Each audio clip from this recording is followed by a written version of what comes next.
व्यक्तियों का स्थान देकर, जब दो व्यक्तियों का स्थान देकर अधिकतम या न्यूनतम संख्या पूछी जाए,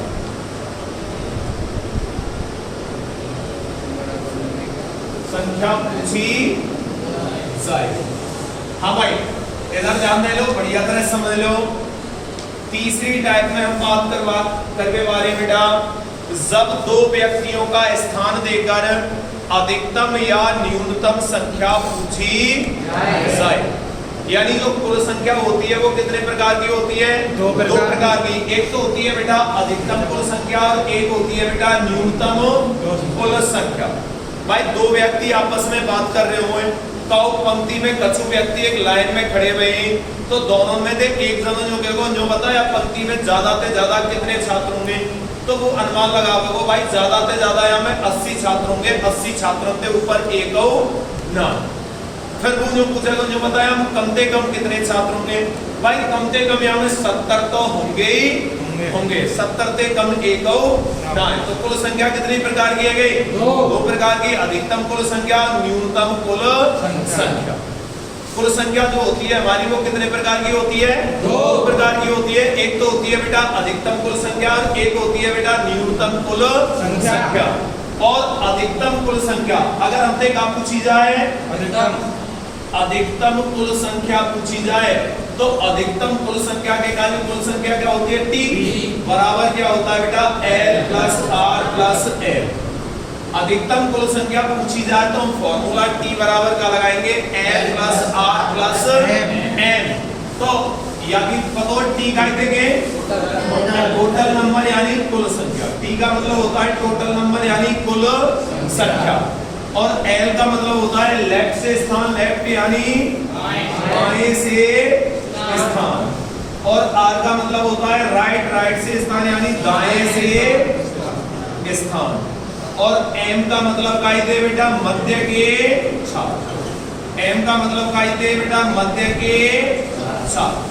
तो चार प्रकार की संख्याएं। टी का मतलब होता है टोटल नंबर यानी कुल संख्या, एल का मतलब होता है लेफ्ट से स्थान यानी बाएं से स्थान, आर का मतलब होता है राइट से स्थान यानी दाएं से स्थान, और एम का मतलब होता है मध्य के छात्र।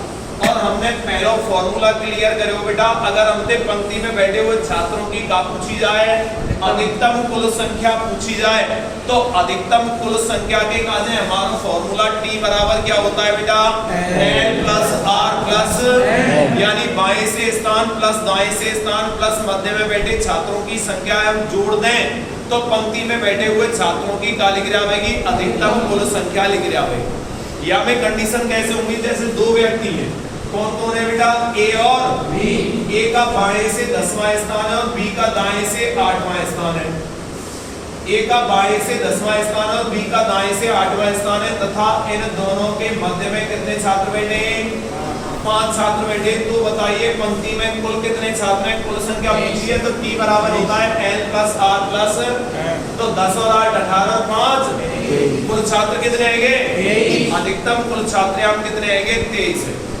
अगर हमसे बात पूछी जाए बेटा न्यूनतम कुल छात्र पूछे जाए, हमसे क्या पूछे जाए? न्यूनतम कुल छात्र पूछे जाए, तो न्यूनतम कुल छात्र के काजे फॉर्मूला टी बराबर हमारा क्या होता है बेटा? L plus R minus M plus 2।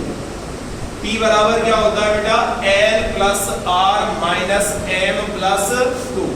L plus R यानी बाएं से स्थान प्लस दाएं से स्थान, इन दोनों स्थानों में जोड़ के माइनस कर देंगे मध्य के छात्रों में 2 जोड़ के, यानी दोनों व्यक्ति के का जोड़े स्थान जोड़े घटा देंगे तो बेटा का लिख जाएगी न्यूनतम छात्रों की कुल संख्या निकल जाएगी। यहाँ पे जो कंडीशन होंगे कोई भी ए और बी दो ही व्यक्ति होंगे, बशर्ते इतना है बी का स्थान इधर आ जाएगा, ए का स्थान इधर पहुंच जाएगा। ए का बाएं से कैमो 10वां और बी को दाएं से कैमो 8वां। अब इन दोनों के मध्य के जो छात्र होंगे 5वें इन्हीं छात्रों में से बैठे हुए होंगे।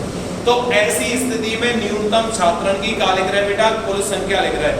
और न्यूनतम छात्रों की कुल संख्या के काजे हमारा फॉर्मूला टी बराबर का हुआ है एल प्लस आर माइनस